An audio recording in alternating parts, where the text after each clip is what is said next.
When the Fat Girl Gets Skinny by Blythe Baird. The year of skinny pop and sugar-free jello cups. We guzzled vitamin water and vodka, toasting to high school and survival, complimenting each other's thigh gaps. Trying diets we found on the internet, menthol cigarettes, eating in front of a mirror, donating blood. Replacing meals with other practical hobbies like making flower crowns or painting.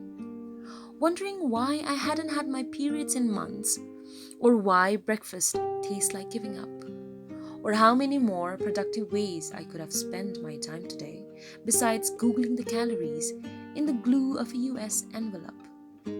Watching America's Next Top Model like the gospel, hunching naked over a bathroom scales shrine, crying into an empty bowl of Cocoa Puffs because I only feel pretty when I'm hungry. If you're not recovering, you are dying. By the time I was 16, I had already experienced being clinically overweight, underweight, and obese.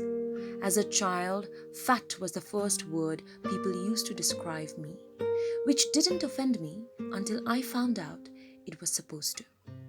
When I lost weight, my dad was so proud he started carrying my before and after photo in his wallet. So relieved he could stop worrying about me getting diabetes. He saw a program on the news about the epidemic with obesity. Said he's just so glad to finally see me taking care of myself. If you develop an eating disorder when you're already thin to begin with, you go to the hospital. If you develop an eating disorder when you're not thin to begin with, you are a success story. So, when I evaporated, of course everyone congratulated me on getting healthy. Girls at school who never spoke to me before stopped me in the hallway to ask how I did it. I say, I'm sick.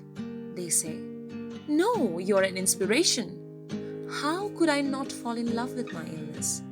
With becoming the kind of silhouette people are supposed to fall in love with. Why would I ever want to stop being hungry when anorexia was the most interesting thing about me?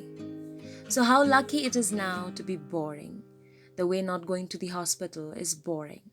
The way looking at an apple and seeing only an apple, not 60 or half an hour sit-ups, is boring. My story may not be as exciting as it used to, but at least there is nothing left to count. The calculator in my head finally stopped. I used to love the feeling of drinking water on an empty stomach, waiting for the coolness to slip all the way down and land in the well, not obsessed with being empty but afraid of being full. I used to be proud when I was cold in a warm room. Now I'm proud. I've stopped seeking revenge on this body. This was the year of eating when I was hungry without punishing myself. And I know it sounds ridiculous, but that shit is hard. When I was little, someone asked me what I wanted to be when I grew up, and I said, small.